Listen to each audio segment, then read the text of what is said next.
Hi everyone, this is David Lucas and welcome to In the News. Today we're following up on a story that we were talking about just yesterday. There's a young man that was killed in Brunswick, Georgia, after two men allegedly chased this man down the street with a pickup truck and guns, and they were chasing after him. And the thing that was really surprising, this young man was killed after an altercation with the two men carrying guns and chasing him down the road. The thing that was really surprising to everyone was just why did it take so long for authorities to find these men and arrest them, and it had been basically several months and nothing had been done in this case. The young man's name is Ahmaud Arbery. He's 25 years old. He was out for a jog, and basically he was chased. You probably heard about the story, but just to bring you up to par, he was chased down the road, and he was shot and he was killed, and these men were never arrested.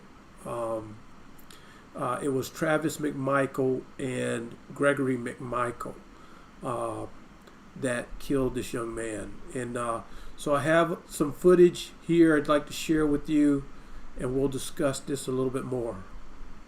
A conflict of interest. Gregory McMichael previously worked as an investigator with the Glynn County DA's office, and a third prosecutor planned to have a grand jury hear the case. The two were seen in this video confronting Arbery as he was jogging through a Brunswick neighborhood. In a 911 call that we just received today, they told police they believed he was a burglary suspect. A scuffle broke out between the men, and Arbery was shot and killed.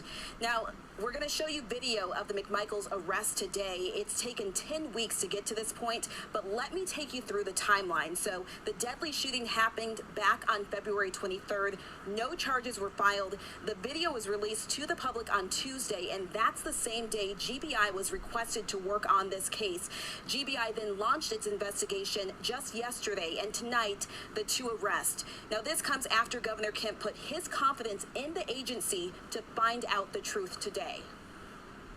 I have no doubt in my mind that it will be fair, and that Director Reynolds and this seasoned team that he has of investigators will work very quickly, but they will also be very thorough, and they will go wherever the truth takes it.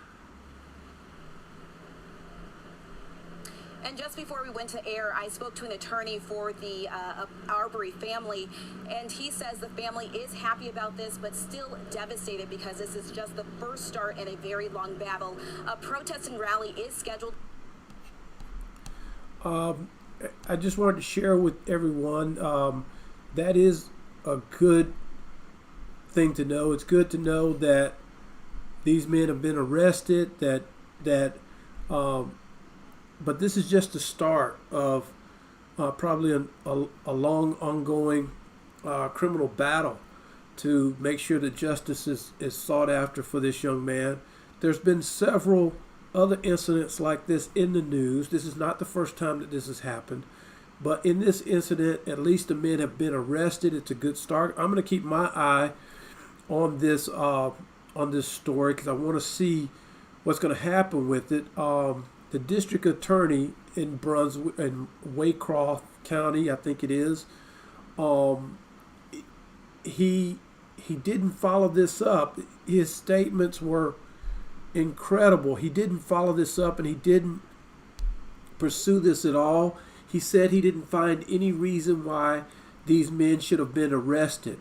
That's not the opinion that I discovered. That's not what I came to. That's not the same conclusion I came to. I think it's obvious that these men killed him.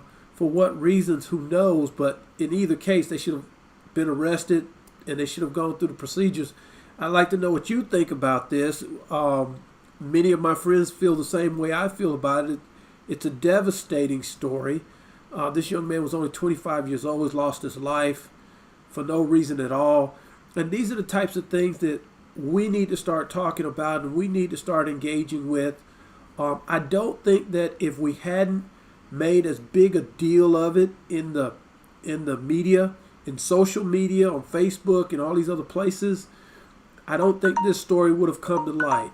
So I want you to tell me what you think about this, and how can we change this system? How can we make sure that people in our community are being treated fairly?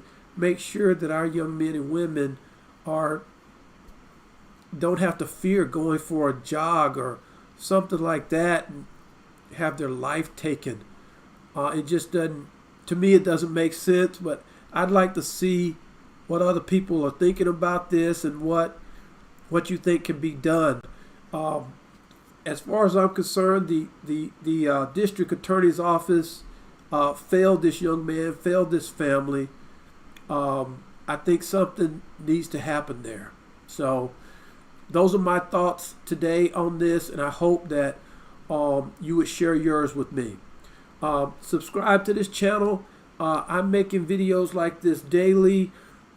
This is a new platform for me. I'm just getting familiar with it. I don't know everything there is to know about streaming live, but I'm hoping that the conversation will begin, and I'm hoping that I'll be able to get better and better at this, and we can have some open discussions about this. Thanks for joining the channel. Please share it with friends. Please like it if it's the kind of content you'd like to follow. And if there are other things you'd like me to discuss on the channel, I'd be happy to hear that as well, and be open to discussing it openly. Thank you so much for joining.